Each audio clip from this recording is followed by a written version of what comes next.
Part 3 of A Christmas Carol by Charles Dickens. Stave 2, the first of the three spirits.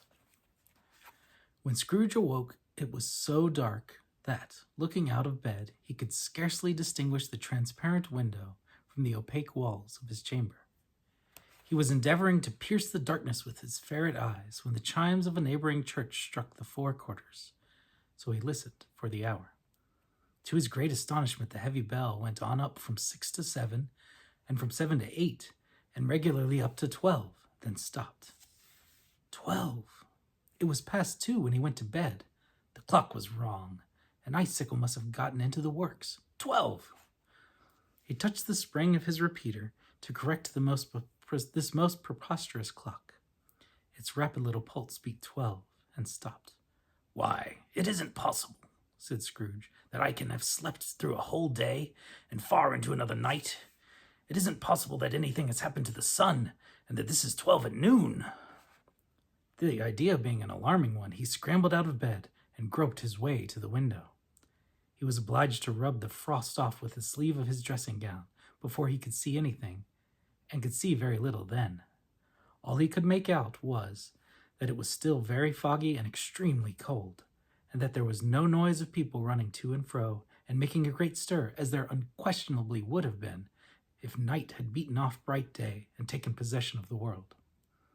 This was a great relief, because 3 days after sight of this first of exchange paid to Mr. Ebenezer Scrooge or his order, and so forth, would have become a mere United States security if there were no days to count by. Scrooge went to bed again and thought it over and over and over, and could make nothing of it. The more he thought, the more perplexed he was, and the more he endeavored not to think, the more he thought. Marley's ghost bothered him exceedingly. Every time he resolved within himself, after mature inquiry, that it was all a dream, his mind flew back again, like a strong spring released to its first position, and presented the same problem to be worked all through. Was it a dream or not? Scrooge lay in this state until the chimes had gone 3 quarters more, when he remembered, on a sudden, that the ghost had warned him of a visitation when the bell tolled 1. He resolved to lie awake until the hour was past, and considering that he could no more go to sleep than go to heaven, this was perhaps the wisest resolution in his power. The quarter was so long that he was more than once convinced that he must have sunk into a doze unconsciously and missed the clock. At length it broke upon his listening ear. "Ding dong." "A quarter past," said Scrooge, counting. "Ding dong." "Half past," said Scrooge. "Ding dong." "A quarter to it," said Scrooge. "Ding dong." "The hour itself," said Scrooge triumphantly, "and nothing else." He spoke before the hour bell sounded, which it now did with a deep, dull, hollow, melancholy 1. Light flashed up in the room upon the instant, and the curtains of his bed were drawn. The curtains of his bed were drawn aside, I tell you, by a hand. Not the curtains at his feet, nor the curtains at his back, but those to which his face was addressed.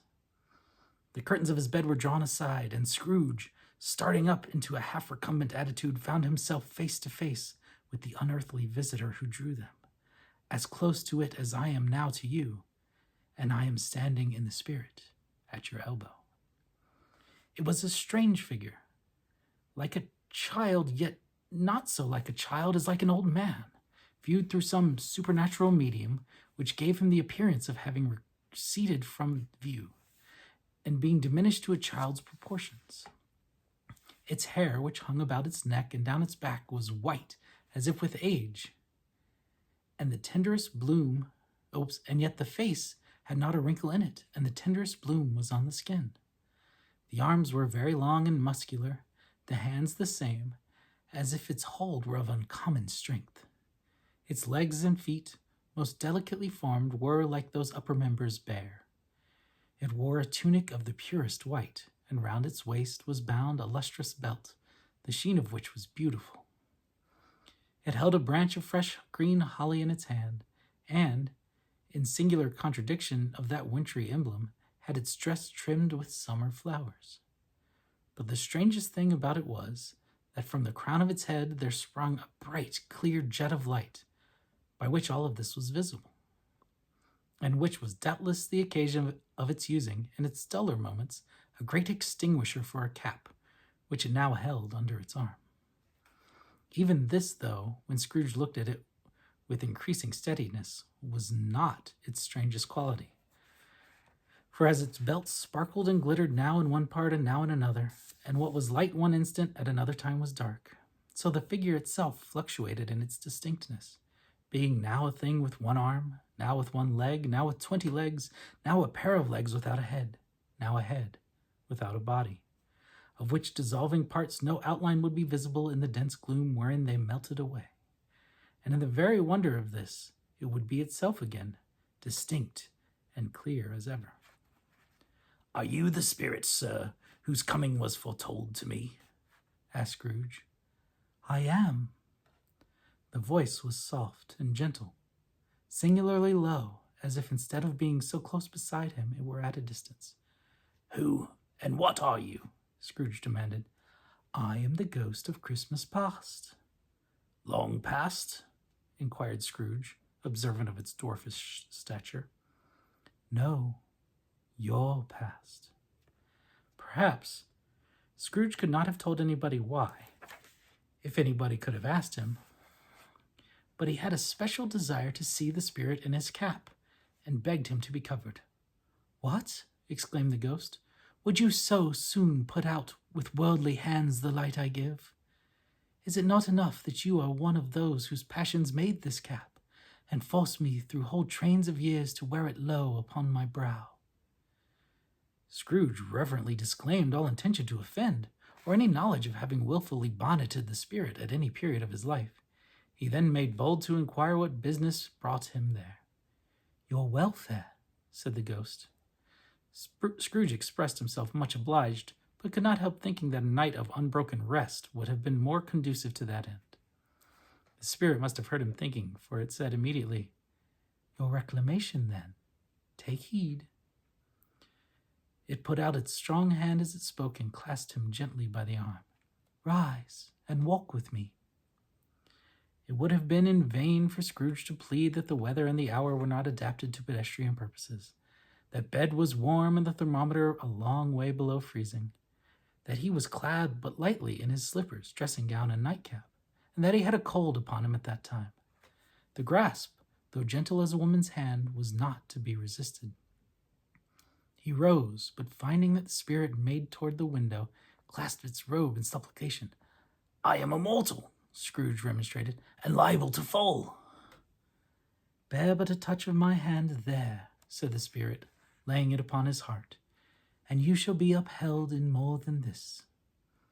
As the words were spoken, they passed through the wall, and stood upon an open country road with fields on either hand. The city had entirely vanished. Not a vestige of it was to be seen. The darkness and the mist had vanished with it, for it was a clear, cold winter day with snow upon the ground. "Good heaven," said Scrooge, clasping his hands together as he looked about him. "I was bred in this place. I was a boy here." The spirit gazed upon him mildly. Its gentle touch, though it had been light and instantaneous, appeared still present to the old man's sense of feeling. He was conscious of 1,000 odors floating in the air, each one connected with 1,000 thoughts and hopes and joys and cares, long, long forgotten. "Your lip is trembling," said the ghost. "And what is that upon your cheek?" Scrooge muttered, with an unusual catching in his voice, that it was a pimple, and begged the ghost to lead him where he would. "You recollect the way?" inquired the spirit. "Remember it!" cried Scrooge with fervor. "I could walk it blindfold." "Strange to have forgotten it for so many years," observed the ghost. "Let us go on." They walked along the road, Scrooge recognizing every gate and post and tree, until a little market town appeared in the distance, with its bridge, its church, and winding river. Some shaggy ponies now were seen trotting toward them with boys upon their backs, who called to other boys in country gigs and carts driven by farmers. All these boys were in great spirits and shouted to each other until the broad fields were so full of merry music that the crisp air laughed to hear it.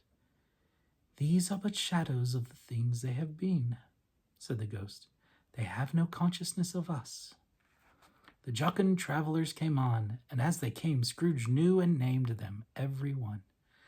Why was he rejoiced beyond all bounds to see them? Why did his cold eye glisten, and his heart leap up as they went past? Why was he filled with gladness when he heard them give each other Merry Christmas, as they parted at crossroads and byways for their several homes? What was Merry Christmas to Scrooge, out upon Merry Christmas? What good had it ever done to him? "The school is not quite deserted," said the ghost. "A solitary child, neglected by his friends, is left there still." Scrooge said he knew it, and he sobbed. They left the high road by a well-remembered lane and soon approached a mansion of dull red brick, with a little weathercock-surmounted cupola on the roof and a bell hanging in it. It was a large house, but one of broken fortunes, for the spacious offices were little used, their walls were damp and mossy, their windows broken, and their gates decayed. Fowls clucked and strutted in the stables, and the coach-houses and sheds were overrun with grass. Nor was it more retentive of its ancient state within, for, entering the dreary hall and glancing through the open doors of many rooms, they found them poorly furnished, cold, and vast. There was an earthly savor in the air, a chilly bareness in the place, which associated itself somehow with too much getting up by candlelight, and not too much to eat. They went, the ghost and Scrooge, across the hall to a door at the back of the house. It opened before them, and disclosed a long, bare, melancholy room, made barer still by lines of plain deal forms and desks. At one of these, a lonely boy was reading near a feeble fire, and Scrooge sat down upon a form and wept to see his poor, forgotten self, as he had used to be.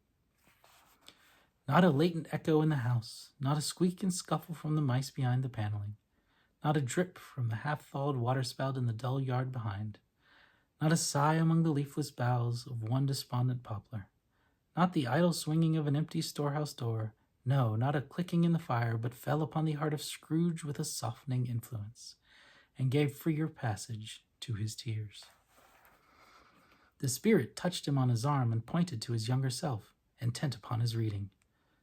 Suddenly a man in foreign garments, wonderfully real and distinct to look at, stood outside the window with an axe in his belt, leading an ass laden with wood by the bridle. "Why, it's Ali Baba!" Scrooge exclaimed in ecstasy. "It's dear, old, honest Ali Baba. Yes, I know. One Christmas time, when yonder solitary child was left here all alone, he did come, for the first time, just like that. Poor boy." "And Valentine," said Scrooge, "and his wild brother Orson. There they go. And what's his name, who was put down in his drawers asleep at the gate of Damascus. Don't you see him? And the Sultan's groom turned upside down by the genie. There he is upon his head. Serve him right. I'm glad of it. What business had he to be married to the princess?" To hear Scrooge expending all the earnestness of his nature on such subjects, in a most extraordinary voice, between laughing and crying, and to see his heightened and excited face, would have been a surprise to his business friends in the city indeed. "There's the parrot," cried Scrooge. "Green body and yellow tail, with a thing like a lettuce growing out of the top of his head. There he is. Poor Robin Crusoe, he called him, when he came home again after sailing round the island. Poor Robin Crusoe. Where have you been, Robin Crusoe? The man thought he was dreaming, but he wasn't. It was the parrot, you know. There goes Friday, running for his life to the little creek. Hallo, whoop, halloo!" Then, with a rapidity of transition very foreign to his usual character, he said in pity of his former self, "Poor boy," and cried again. "I wish," Scrooge muttered, putting his hand in his pocket and looking about him, after drying his eyes with his cuff. "But it's too late now." "What is the matter?" asked the spirit. "Nothing," said Scrooge, "nothing. There was a boy singing a Christmas carol at my door last night. I should like to have given him something. That's all."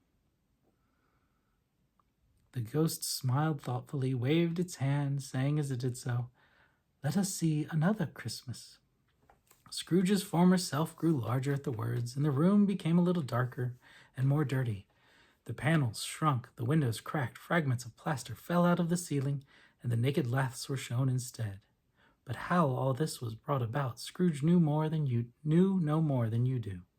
He only knew that it was quite correct, that everything had happened so, that there he was, alone again, when all the other boys had gone home for the jolly holidays. He was not reading now, but walking up and down despairingly. Scrooge looked at the ghost, and with a mournful shaking of his head, glanced anxiously toward the door. It opened, and a little girl much younger than the boy came darting in and putting her arms around his neck and often kissing him, addressing him as her dear, dear brother. "I have come to bring you home, dear brother," said the child, clapping her tiny hands and bending down to laugh. "To bring you home, home, home." "Home, little Fan?" returned the boy. "Yes," said the child, brimful of glee. "Home, for good and all, home for ever and ever. Father is so much kinder than he used to be that home's like heaven.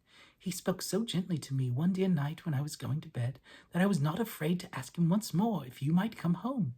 And he said, yes, you should, and sent me in a coach to bring you, and you're to be a man," said the child, opening her eyes, "and are never to come back here, but first we're to be together all the Christmas long, and have the merriest time in all the world." "You are quite a woman, little Fan," exclaimed the boy. She clapped her hands and laughed, and tried to touch his head, but being too little, laughed again and stood on tiptoe to embrace him. Then she began to drag him in her childish eagerness toward the door, and he, nothing loath to go, accompanied her. A terrible voice in the hall cried, "Bring down Master Scrooge's box there." And in the hall appeared the schoolmaster himself, who glared on Master Scrooge with a ferocious condescension, and threw him into a dreadful state of mind by shaking hands with him. He then conveyed him and his sister into the veriest old well of a shivering best parlor that ever was seen, where the maps on the wall and the celestial and terrestrial globes in the windows were waxy with cold. Here he produced a decanter of curiously light wine and a block of curiously heavy cake, and administered installments of these dainties to the young people, at the same time sending out a meager servant to offer a glass of something to the postboy, who answered that he thanked the gentleman, but if it were the same tap as he had tasted before, he had rather not. Master Scrooge's trunk being by this time tied to the top of the chaise, and the children bade the schoolmaster goodbye right willingly, and getting into it drove gaily down the garden sweep, the quick wheels dashing the hoarfrost and snow from off the dark leaves of the evergreens like spray. "Always a delicate creature, whom a breath might have withered," said the ghost, "but she had a large heart." "So she had," cried Scrooge. "You're right. I'll not gainsay it, spirit. God forbid." "She died a woman," said the ghost, "and had, as I think, children." "One child," Scrooge returned. "True," said the ghost. "Your nephew." Scrooge seemed uneasy in his mind, and answered briefly, "Yes." To be continued.